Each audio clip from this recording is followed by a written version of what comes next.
Smoking കാരണം കുറേ പേഷ്യൻസിന് നടുവേദന വരാം. അതിന് റീസൺ പറഞ്ഞാൽ ഈ പ്രായം കുറഞ്ഞ ആൾക്കാരിൽ നടുവേദന വരാനുള്ള റീസൺസ് എന്തൊക്കെയാണ്? പ്രായം കുറഞ്ഞവർക്ക് ഇപ്പോൾ നടുവേദന വരുന്നതിൻ്റെ റീസൺ എന്ന് പറഞ്ഞാൽ ഒന്ന് മെയിൻ ഫാക്ടർ ഒബിസിറ്റിയാണ്.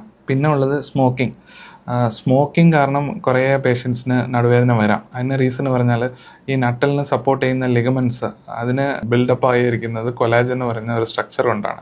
അപ്പോൾ ആ കൊലാജൻ ഫോർമേഷനെ നശിപ്പിക്കുന്ന ഒരു ഇതാണ് ഈ സ്മോക്കിംഗ് എന്ന് പറയുന്നത്.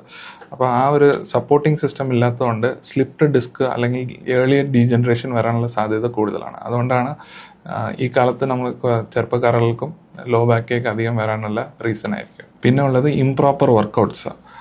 നമ്മൾ ഒരു ജിമ്മിൽ പോകുന്ന ഒരു പ്രോപ്പർ ട്രെയിനിങ് ഒന്നും ഇല്ലാതെ ഇങ്ങനെ ഹെവി വെയ്റ്റ്സ് പൊക്കുമ്പോൾ വരുന്ന പ്രശ്നങ്ങളാണ്. വർക്കൗട്ട് ചെയ്യുന്ന മുമ്പ് നമ്മൾ സ്ട്രെച്ചിങ് എക്സസൈസസ് വളരെ ഇമ്പോർട്ടൻ്റ് ആണ്. സ്ട്രെച്ചിങ് എക്സസൈസസ് ചെയ്തിട്ട് വേണം നമ്മൾ വെയ്റ്റ് ട്രെയിനിങ് എക്സസൈസസ് തുടങ്ങണം.